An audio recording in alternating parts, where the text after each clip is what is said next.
Before we start today's episode, I've got a number that you can call or text with questions and comments. Hit me up at 720-772-7988 and leave me a message. I'll be sure to get back to you.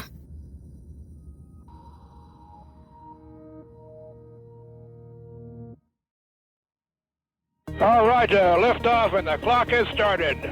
We choose to go to the moon in this decade and do the other things. Not because they are easy, but because they are hard. Houston, Tranquility Base here. The Eagle has landed. Discovery, go at throttle up. And liftoff, the final liftoff of Atlantis on the shoulders of the space shuttle. America will continue the dream. My name is Don Erwin. I am the president of the Board of Trustees for the Niagara Aerospace Museum in Niagara Falls, New York. Hey everyone, this is a dual episode of the Space Shot and the Cosmosphere podcast. I spoke with Don Erwin about New York State's contributions to the Apollo program, and I think that you'll really enjoy this. There'll be more full episodes of the Cosmosphere podcast coming out here soon. I'm going to be recording the Coffee at the Cosmo tomorrow, and I'll be releasing that episode over the weekend. Also, I've got the episode of my favorite space movies coming up, as well as the weekly historical episodes that I got a little bit behind on. For now, enjoy my conversation with Don Erwin. The road to the moon went through Western New York. Today I'm talking with Don Erwin. We've had this interview on the books for a while now, and due to some just life happening on my end, I've had to postpone it for the last couple months. So I'm really excited to finally have you on the show. Don, welcome to the podcast. Oh, it's my pleasure to be here. I love your podcast, and I'm glad we've had the opportunity to get together. Well, thank you. And me too. You're a volunteer. You're the president of the Board of Trustees at the Niagara Aerospace Museum. Can you tell me a little bit about what your institution does? Sure.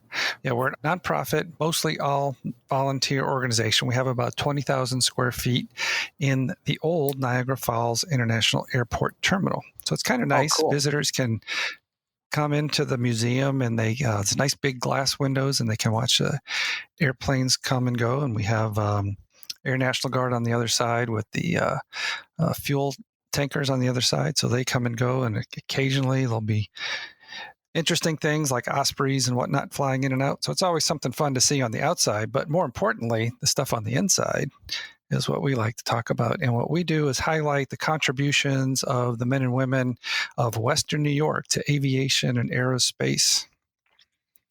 And we have a long history dating back to the 1900s. I don't know if you're aware, but the Aero Club of Buffalo is the oldest aero club in the United States, second oldest in the world.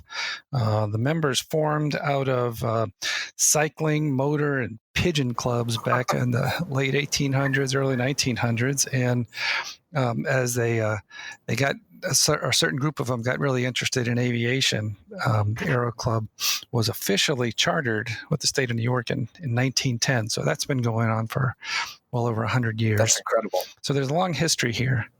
Well, that's kind of what I want to talk about today is how you sent me a paper that was really interesting to read through, and it's the road to the moon went through Western New York.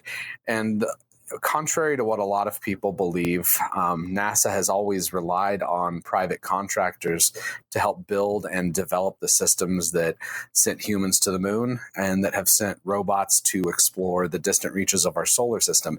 And we're going to cover a few things today related specifically to what companies in New York did to help us land men on the moon before the decade was out in the 60s. So let's start off with the Lunar Orbiter.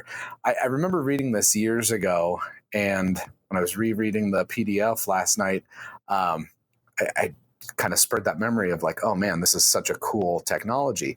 The Lunar Orbiter spacecraft had a photographic exposure system, or it was like a system where the film was exposed and processed in the spacecraft orbiting the moon, and then it was scanned and sent back to Earth, which is just incredible.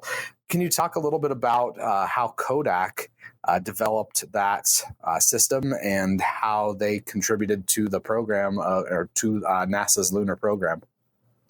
Exactly. Yeah, the Lunar Orbiter was a mission to help map the surface of the moon so they could figure out where they wanted to land the astronauts. And the Eastman Kodak Eastman company got the contract to do that based on their experience with the Gambit spy satellites earlier. And let's talk a little bit about those. They had developed systems for taking film photography. Remember, there was no digital cameras back then, and the film would actually be stored in a canister, and then the canister would deorbit, would parachute through the atmosphere, and then an airplane would come by and scoop it out of the air, and they'd take the film back to Rochester, New York, where the film would be developed and then distributed to all of the intelligence agencies. So since Kodak had developed the processes for creating very lightweight, thin films to be used on orbit, they really already had the technology needed to send a camera to the moon. So the state of technology wasn't such that they could send beam pictures back. You could beam a TV picture back, but if you recall from even Apollo 11, the pictures were kind of sketchy, right? A little fuzzy. But with film, you can get some really high resolution some photos. So yes, if you go to, as a matter of fact, the George Eastman Museum in Rochester right now, you can see one of these lunar orbital optical systems. It had two cameras in it, one with a wider angle lens and the other.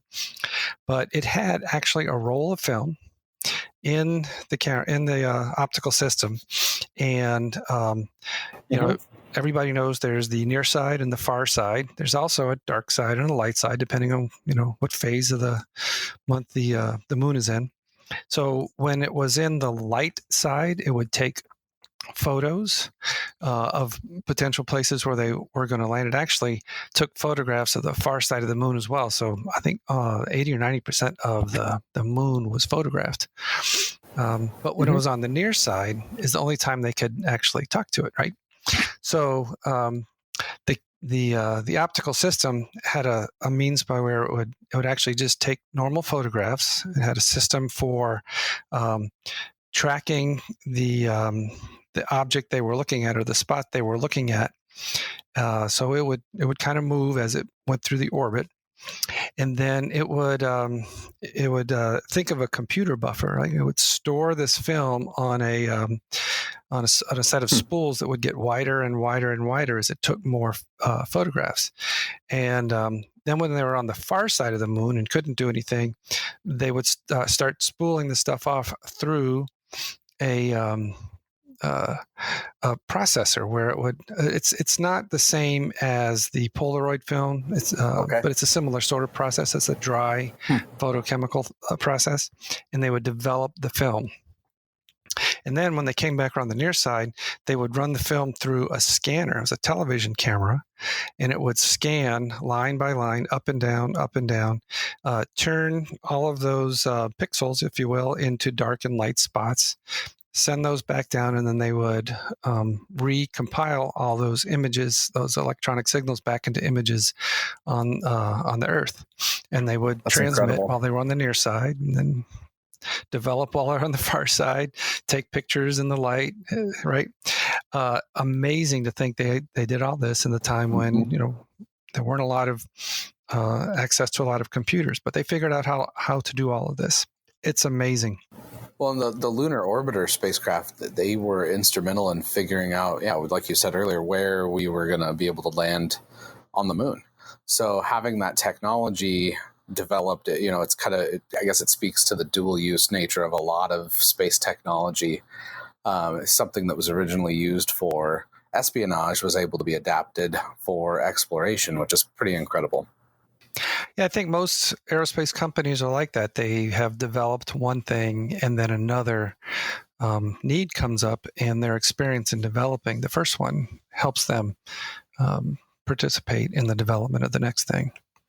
going off of aerospace companies developing interesting products and technologies, there, aside from exploring the moon, trying to figure out where we were going to land, there was also the just brute force approach of trying to get to the moon.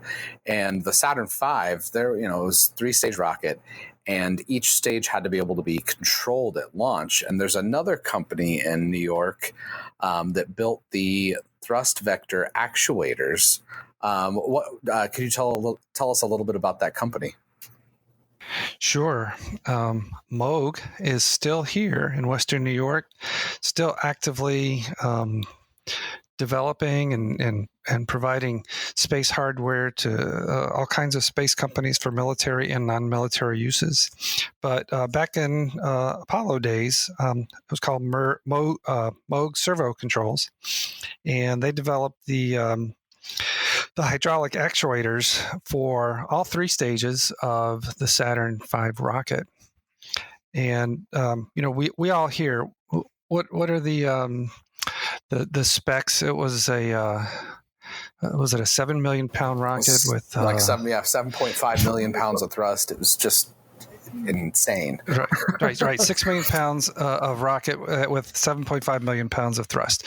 Right. And so that was all done by 5 F1 engines, and the 4 outer ones had to be gimbaled. And the computers, the guidance control computers on board the Saturn V, they sent signals at a very high rate.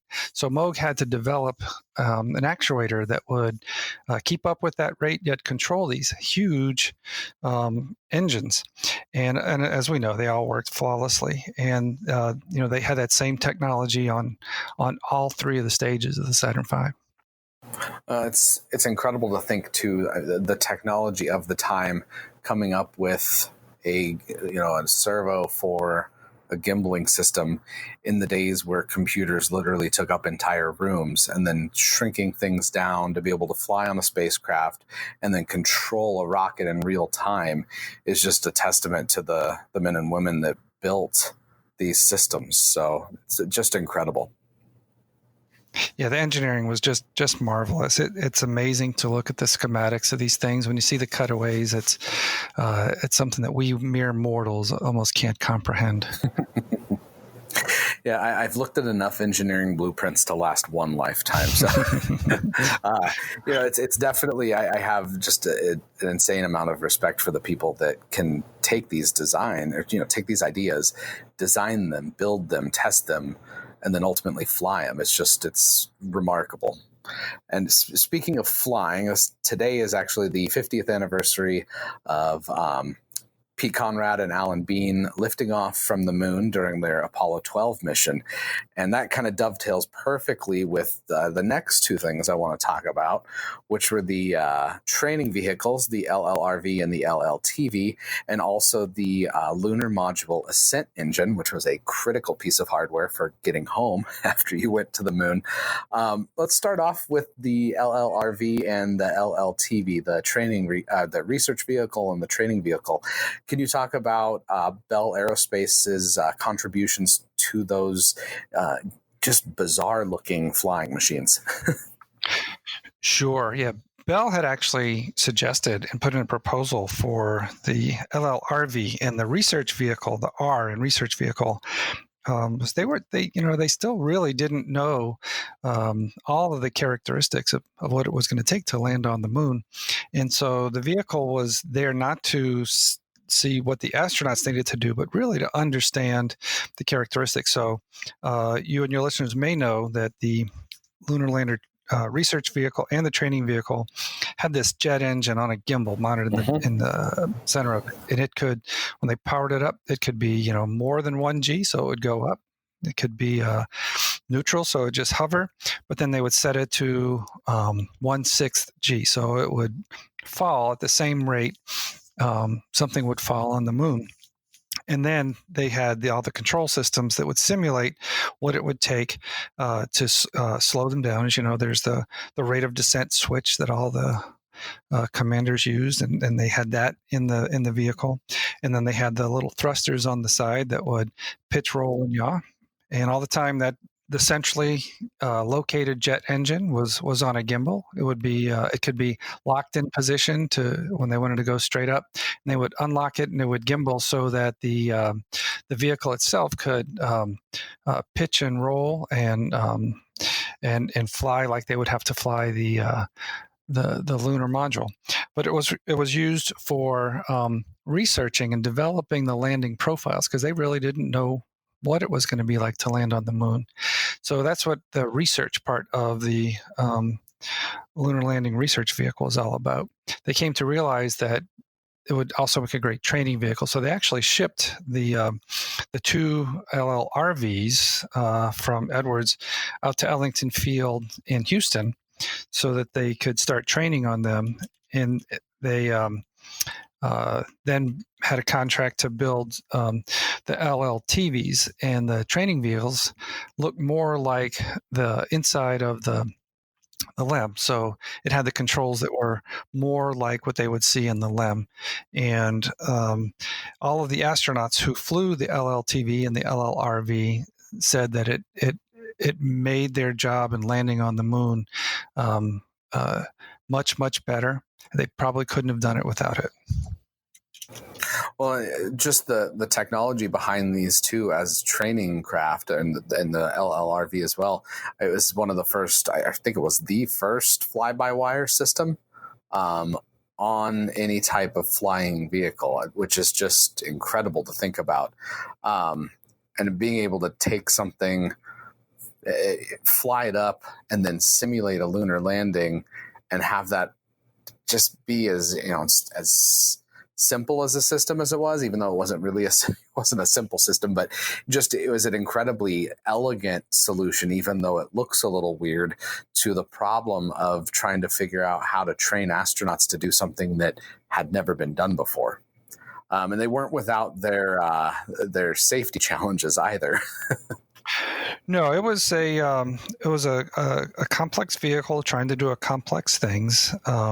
And we've all probably seen the video of Neil Armstrong ejecting out of one, and that gets all the press. We won't admit it, but half of the reason we watch automobile races is to see the crashes, right? And that's just kind of human nature. But there were, I guess, hundreds of successful flights, and Neil even flew in one, I think within a couple of weeks of the launch, so he was still, using it to practice right up until the end. And all of anybody who landed on the moon had some seat time in one of those. Well, that's, in Armstrong's words too, there's a great quote in this paper. He says, quote, 6 crews landed their lunar modules on the moon. They landed on the dusty sands of the Sea of Tranquility and the Ocean of Storms.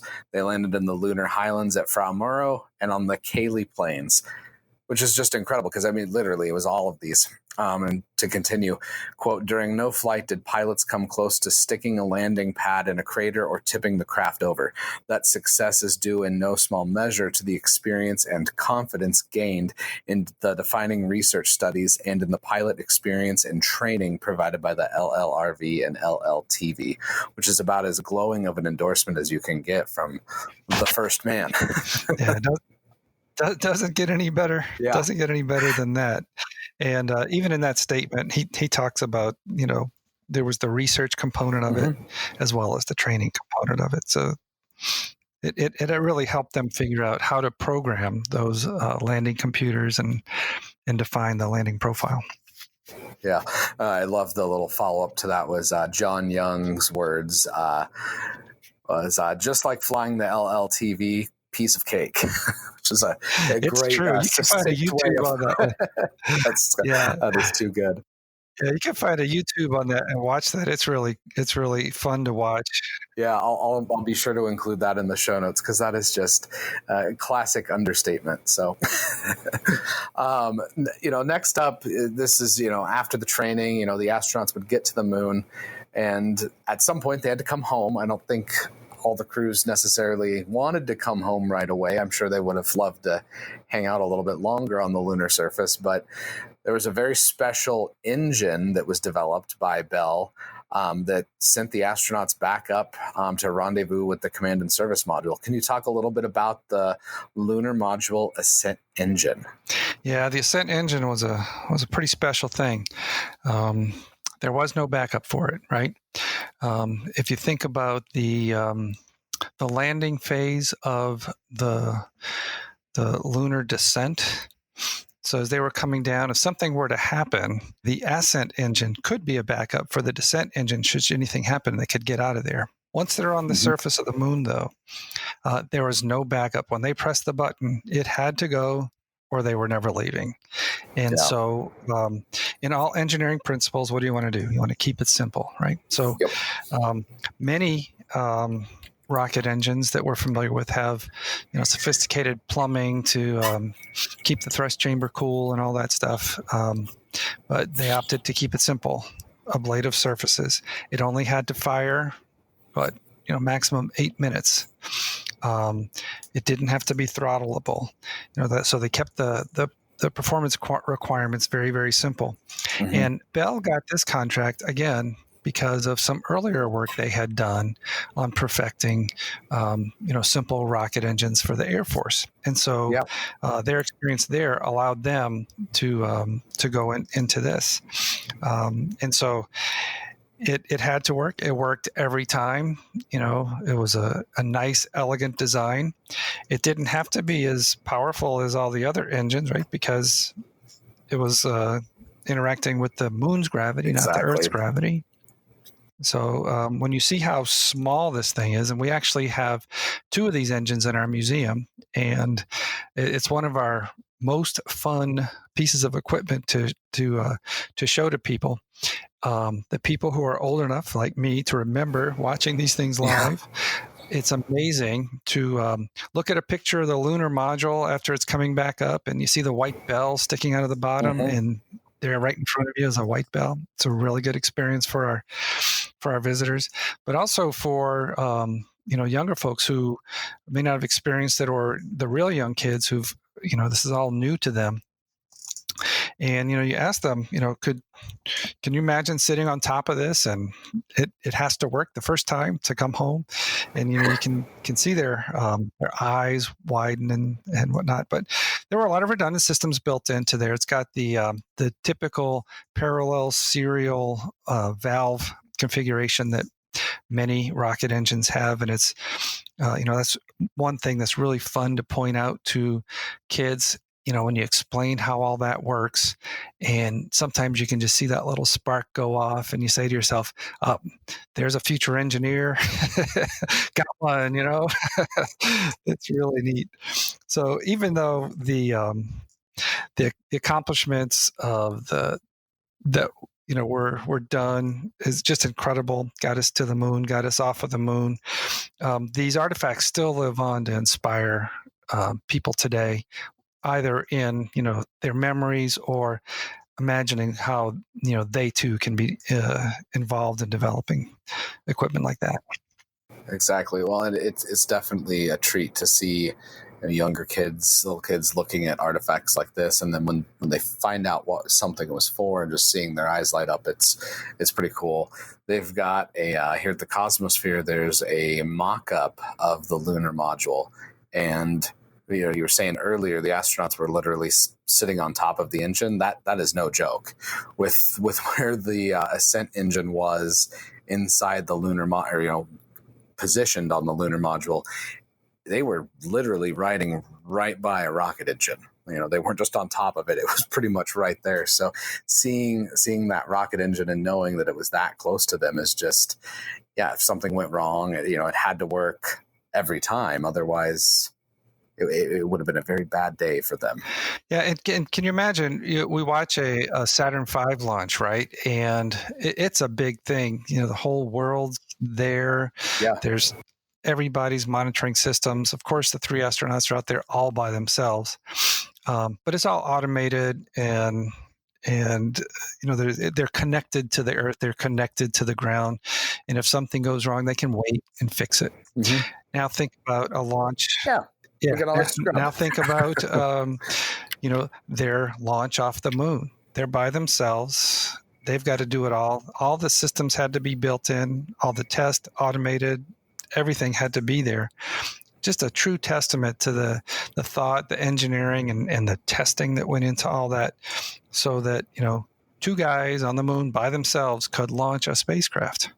Well, and that's something that as humans push back to the moon and then go to Mars, being able to launch from the surface of another world is something that we're going to have to start doing again.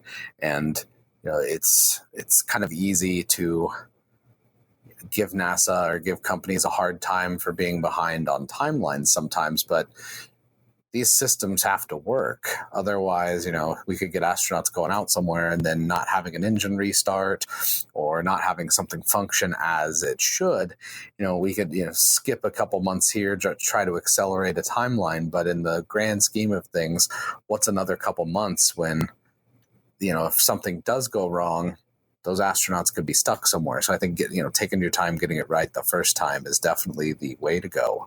Definitely the way to go. And that can be seen by multiple examples throughout the Apollo program where all of the testing they had done, all the different scenarios they had done, positioned them well so that when they were faced with one of those situations, they had the experience, had the knowledge, and they knew how to deal with them. It's not just the knowledge of and experience of the astronauts themselves, but the flight controllers, the contractors. I mean, Apollo 12 is the perfect example with Don Erwin, being at the Cape one night when the third shift crew messed something up, and then that inspired him to do some digging into why a system would come up with some weird numbers. So it's literally all of the people that are involved in those workforces that can have a truly transformative effect on a mission. So it's inspiring to hear their stories and to share them. So I appreciate you sharing Western New York's little slice of, or not little because there was a lot of big things, but slice of history that helped get us to the moon. Oh, it's my pleasure. And we've just talked about a few things, right? There's a lot of other contributions all over the state, not to mention Long Island, right? And the Lunar Module. Yeah. So, and even though we're highlighting Western New York and New York and our contribution to the Apollo, of course, companies all over the country were involved. And that's what made that program such a neat and special endeavor. Yeah, I don't have the exact number in front of me, but I think it was like over 20,000 contractors or something like that helped build the Saturn V, which is just staggering to think about. Yeah, I can't imagine that. We have a number of contractors we use in my day job, and it's hard to keep up with that small number. No doubt. Well, Don, thank you for coming on the podcast. I appreciate you being able to take the time today to chat about some space history. Well, it's my pleasure. If you ever find yourself in Western New York, please stop by the Niagara Aerospace Museum. That's niagaraaerospacemuseum.org. And we also have a Facebook page. Just search for us. And if I ever have the opportunity to be in Kansas, I will definitely stop by the Cosmosphere. Sounds good. We look forward to having you in the future, and hopefully I can be out here when you make the trip. So great. Thanks a lot, John. Thank you. That's it for this week. Be sure to subscribe to The Space Shot so you never miss an episode. I'd love it if you could leave a review in Apple Podcasts. They help more people find out about the show. I've also got a call-in number that you can call or text with questions or comments. Just hit me up at 720-772-7988 and leave me a message. I'll be sure to get back to you. You can also connect with me at John Molnix on Instagram, Twitter, and Facebook. All of these social media links are in the show notes. Until next time, I'm John Molnix, and I'll catch you on the flip side.